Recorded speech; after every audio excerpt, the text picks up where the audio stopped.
The war in West Asia has entered its 7th day. Israeli forces announced a next phase in the conflict while Iran continued to hit targets in the Gulf. Let's take a look at the latest developments. Fresh blasts were reported over Tel Aviv. The Israeli military said it detected missiles launched from Iran with defense systems working to intercept it.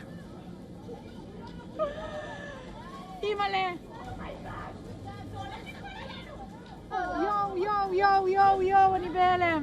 Oh my God! Yo!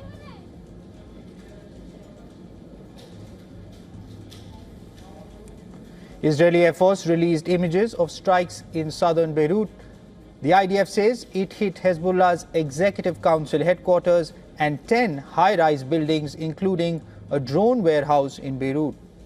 IDF claims to have conducted 26 rounds of strikes in the Daiye suburb since the start of its campaign. Lebanon's Ministry of Public Health has reported that the death toll from the Israeli attacks on Lebanon has risen to 123 people, with 683 wounded since Monday.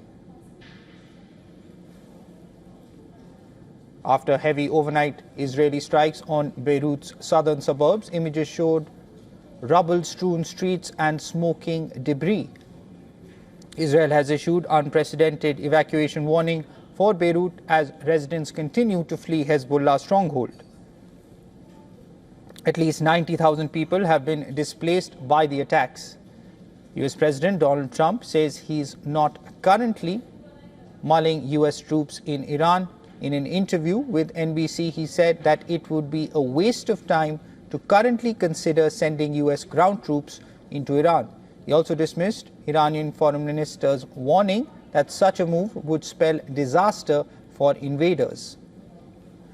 Trump says he should have a role in choosing Iran's new leader and rejected the possibility of Mujtaba Khamenei, son of the late Iranian Supreme Leader Ali Khamenei, replacing his slain father, dismissing him as a lightweight. Trump said that he has to be involved in the appointment, drawing a comparison to Venezuela, where interim President Delcy Rodriguez has cooperated with the US.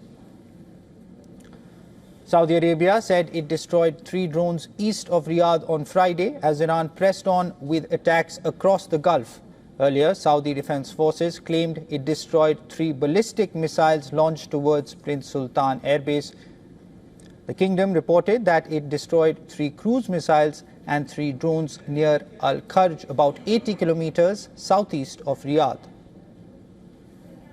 The United States has granted India a temporary 30-day waiver to buy Russian oil, even as Washington maintains strict sanctions on Moscow's energy sector. Officials say the exemption is tightly limited. It applies only to cargoes already in transit, meaning it does not permit new purchases of Russian oil. Washington says the goal is to prevent disruption in global energy markets and avoid a sudden supply crunch. Sri Lanka has offloaded crew of an Iranian Navy vessel and assumed control of it, a day after a deadly US submarine attack on another ship. President Anura Kumara Dissanayake said his country's Navy had taken 208 sailors from the Iris Bushehr. Meanwhile, the Sri Lankan president's official statement has released images showing how the Lankan Navy rescued 32 crew members from Iranian frigate Iris Dana, which was hit by US torpedo off its southern coast. The injured sailors were then taken to a hospital in Galle.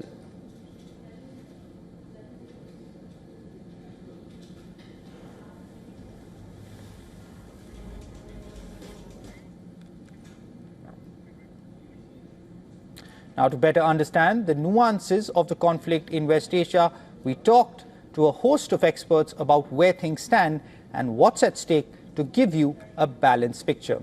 And here's what they had to say. Listen in. Trump, we know, is completely unpredictable, so we never know what he's going to do from one day to another. But it seems realistic to believe that Trump will come to the conclusion, with the prodding of people within the Republican Party in the United States, that the war cannot last very long. It's costing the economy a great deal of money. It's putting America's allies in the Arab Gulf in danger. And there's a lot of pressure coming from the Saudis and the Emiratis, the Kuwaitis, the Bahrainis, and others, Qataris, on the United States to end the war. So we could see Trump declaring victory and going home. He did this months ago in Yemen as well, when Israel and the United States were trying to prevent the Houthis in Yemen from sending missiles to Israel.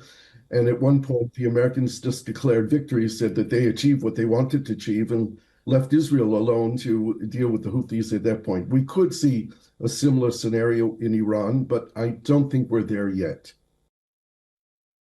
Right now, you have the Gujarat refinery, which has instituted a force majeure clause, which says we don't have enough oil, they're raising prices for industrial consumers.